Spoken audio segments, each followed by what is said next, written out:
கர்த்தராகிய இயேசு கிறிஸ்துவின் பரிசுத்த நாமம் மகிமைப்படுவதாக. இன்றைக்கான வேத பகுதி லேவியராகமம் 3ஆம் அதிகாரம். வாசிக்க கேட்போம். ஒருவன் சமாதான பலியை படைக்க வேண்டுமென்று மாட்டு மந்தையில் எடுத்து செலுத்துவானாகில், அது காளையானாலும் சரி, பசுவானாலும் சரி, பழுதற்றிருப்பதை கர்த்தருடைய சந்நிதியில் செலுத்த கடவன்.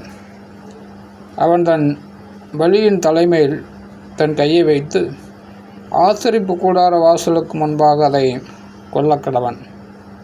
அப்பொழுது ஆரோனின் குமாரராகிய ஆசாரியர் அதன் இரத்தத்தை பலிபீடத்தின் மேல் சுற்றிலும் தெளிக்க கடவர்கள். பின்பு சமாதான பலியிலே குடல்களை மூடிய கொழுப்பையும் குடல்களில் உள்ள கொழுப்பு முழுவதையும் 2 குண்டிக்காய்களையும் அவைகளின் மேல் சிறு குடல்களின் இடத்தில் இருக்கிற கொழுப்பையும் குண்டிக்காய்களோடு கூட கல்லீரலின் மேல் இருக்கிற ஜவ்வையும் எடுத்து கர்த்தருக்கு தகன பலியாக செலுத்துவானாக. அதை ஆரோனின் குமாரர் பலிபீடத்து அக்கினியில் உள்ள கட்டைகளின் மேல் போட்டிருக்கும் சர்வாங்க தகன பலியின் மீதில் போட்டு தகனிக்க கடவர்கள். இது கர்த்தருக்கு சுகந்த வாசனையான தகன பலி.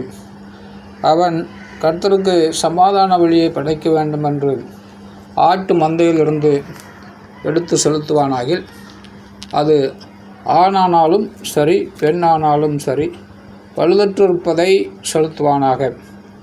அவன் ஆட்டு குட்டியை பலியாக செலுத்த வேண்டுமானால் அதை கர்த்தருடைய சந்நிதியில் கொண்டு வந்து தன் பலியின் தலைமையில் தன் கையை வைத்து ஆசரிப்பு கூடாரத்துக்கு முன்பாக அதை கொல்லக்கடவன்.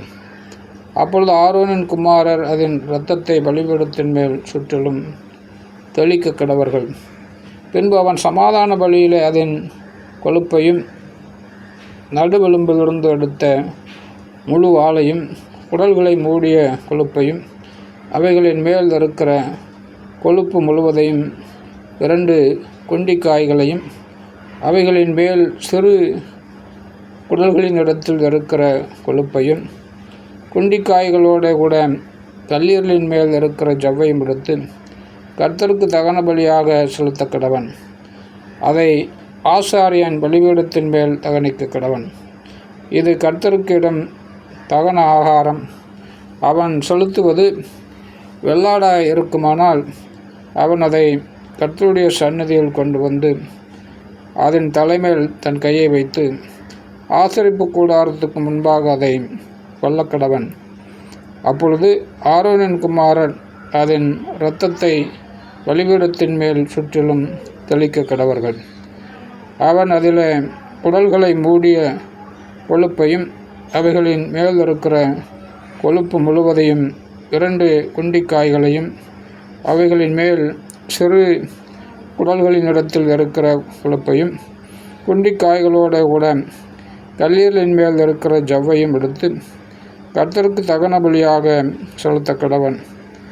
ஆசாரியன் பலிபீடத்தின் மேல் அவைகளை தகனிக்க கடவன். இது சுகந்த வாசனையான தகன ஆகாரம். கொழுப்பு முழுவதும் கர்த்தருடையது.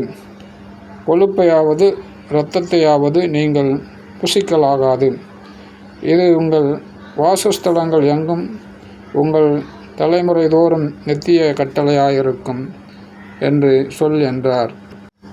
ஆமேன்.